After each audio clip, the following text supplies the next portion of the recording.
Well, yes, I have done now multiple videos on this subject, of which I will link the last one in the comment section below and at the end of this video. But just to briefly catch you up, if you are new here, I found my way to a live stream with Gilbert Arenas a few months ago, debated him on the Kobe LeBron topic head to head, felt I got him to admit certain truths about it.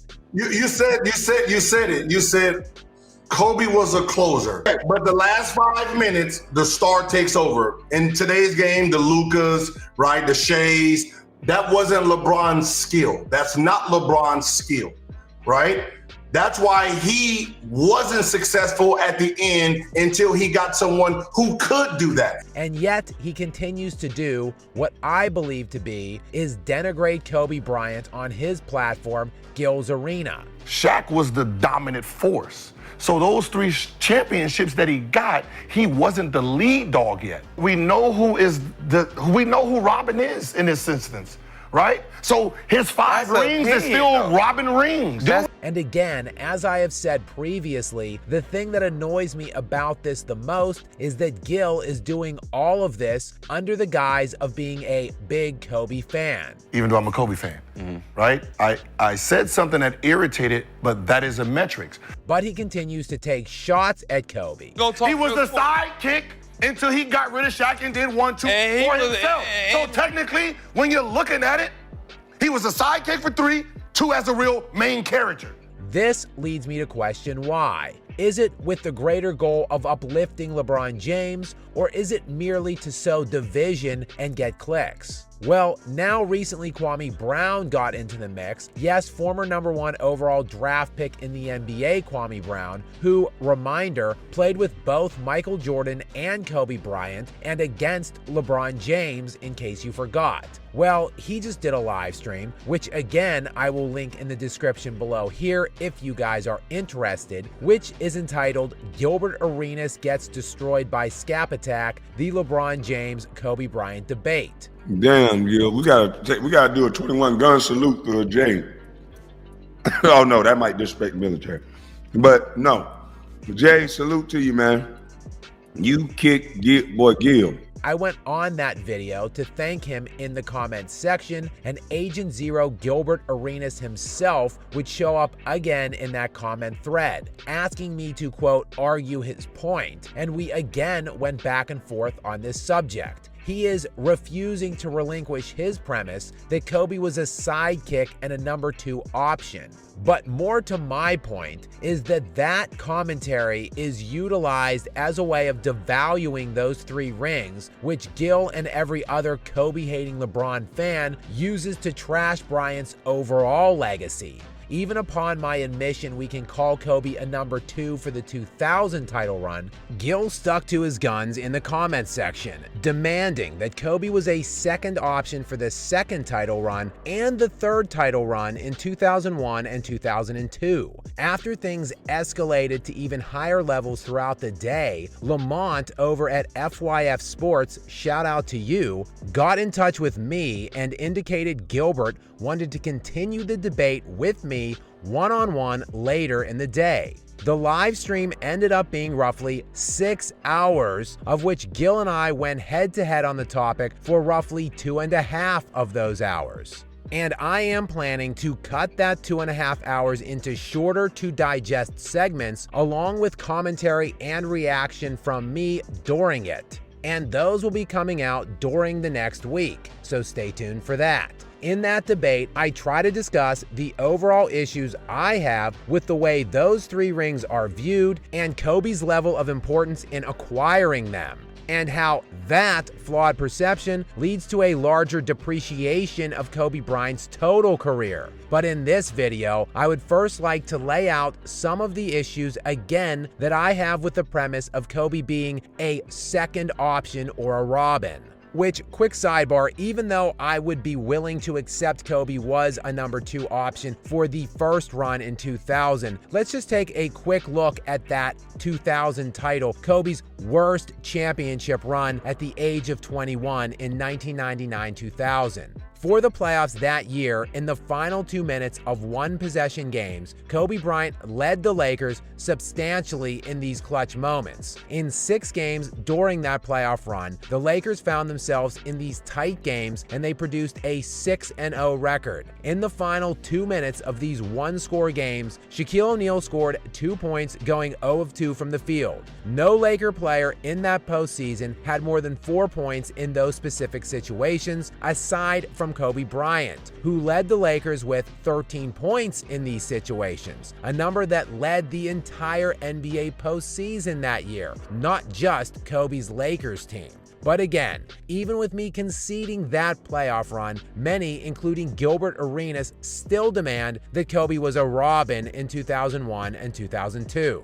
All of this posturing is just a thinly veiled tactic in my estimation to trash Kobe for the overall goal of elevating LeBron. Since LeBron's 4 titles are so weak and came with 2 perennial All-Stars and Hall of Famers until his final one in the Disney bubble, where he had a top 5 league-wide player in Anthony Davis, Gilbert Arenas and other Kobe detractors feel that they have to diminish Kobe's first 3 title runs. I would like to specifically, though, hone in on the second one that came in the 2001 NBA season, which could speak directly to Kobe's level at that time by just the second of 3 titles. The path to their title defense that season would not be easy for the Lakers, as first up would be the 50-win Portland Trail Blazers, followed by the 55-win Sacramento Kings in the West semis, then the number 1 seed Tim Duncan-led San Antonio Spurs in the Western Conference Finals, before arriving in the NBA Finals to find the 56-win Philadelphia 76ers waiting for them, led by that year's league MVP Allen Iverson, Defensive Player of the Year Dikembe Mutombo, and the 6th Man of the Year Aaron McKie. That gauntlet of 50-win opponents made that Lakers team one of just 5 teams still to this day in league history that would have to face 4 50-plus win opponents throughout the course of one single playoff run. In fact, based on the opponent's win-loss record, this was the second most challenging run in NBA history.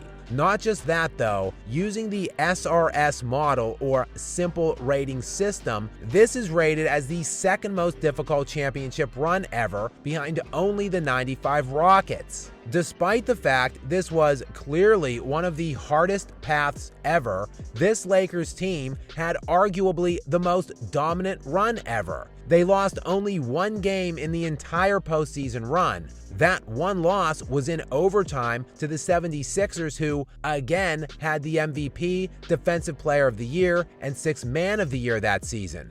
And that's it. That's the only loss. The 93.75% win percentage in that playoff run is second all-time by a slim margin, because these Lakers played only a best of 5 in the first round, not 7, which lessened their total win percentage of a team that had to win 16 games. Their average margin of differential for their 16-game playoff run was 12.8 points per game, which is also second best ever. So a team facing one of the hardest paths with the most challenging collection of opponents also obliterated the field at a historic rate. And not just that, this team ended the regular season on an 8-game winning streak, so they went 24-1 in their final 25 games that season, with the sole blemish being an overtime loss to the league MVP for that year. So just how was that team that dominant against that field? Well, it's pretty simple. They had the 2 best players in the NBA,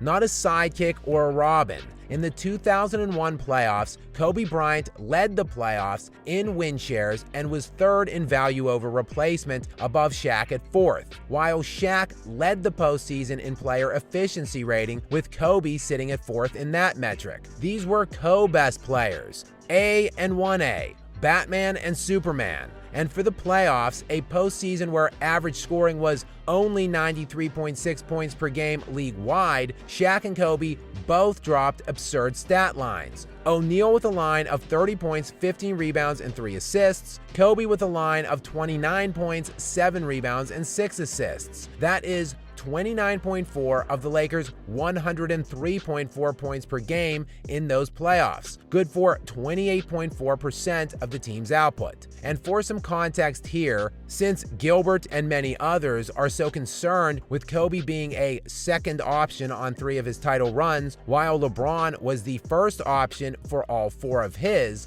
LeBron James averaged 25.9 points per game during his second NBA title run during the 2013 playoffs. That's 25.9 of the Heat's 97.1 points per night, which is 26.6% of the team's output. During his third title run in 2015-2016 with the Cleveland Cavaliers, he averaged just 26.3 points of the Cavs' 104.8 points, which is just 25% of the team's output. And finally, in the 2020 Disney Bubble title run, LeBron averaged 27.6 of the Lakers' 113 per game, which was good for about 24.5%. So you mean to tell me that Kobe averaged more points than LeBron in 3 of LeBron's 4 title runs, while accounting for a higher percentage of his team's total points scored, and that was while being a second option and a Robin. Literally, get the hell out of here, anyone trying to peddle Kobe as a sidekick or someone that got carried in any way, shape, or form in those titles. Finally, let me leave all of the Kobe haters with this additional little nugget on that second title run in 2001. Sure, Shaq won the Finals MVP against the Sixers, but the real title was won in the Western Conference Finals that season when the 2-seed Lakers clashed up against the 1-seed dynastic San Antonio Spurs, a series that contained 28-year-old prime Shaq and 24-year-old prime Tim Duncan. The Lakers absolutely demolished the Spurs, not merely sweeping them, but produced a net margin of differential in the 4 games of 89 points, a win average of 22 points per game. And in that series, it wasn't Shaq and it wasn't Duncan. I mean, sure, they were both predictably great in that series, with Shaq averaging 27 points, 13 rebounds, and 2.5 blocks, while Duncan averaged 23 points, 12 rebounds, 4 assists, and 4 blocks. But nah, it was 22-year-old Kobe Bryant, who was the best player on the floor during this series, dropping a series line of 33 points per game, 7 rebounds, 7 assists, and 1.5 steals on 51.5% shooting from the field. So go cry in a corner somewhere and hyperventilate into a paper bag about it. Kobe clears LeBron, and I'm willing to die on this hill. Kobe's rings are better than LeBron's. This is a topic that I went directly head-to-head on against Gilbert Arenas. So if you are interested in seeing the video that caught his attention and prompted our one-on-one debate, as promised, here that is. And if you want to see the debate with Gil and hear my reaction to it, hit that subscribe button now and stay up to date with me. Until next time.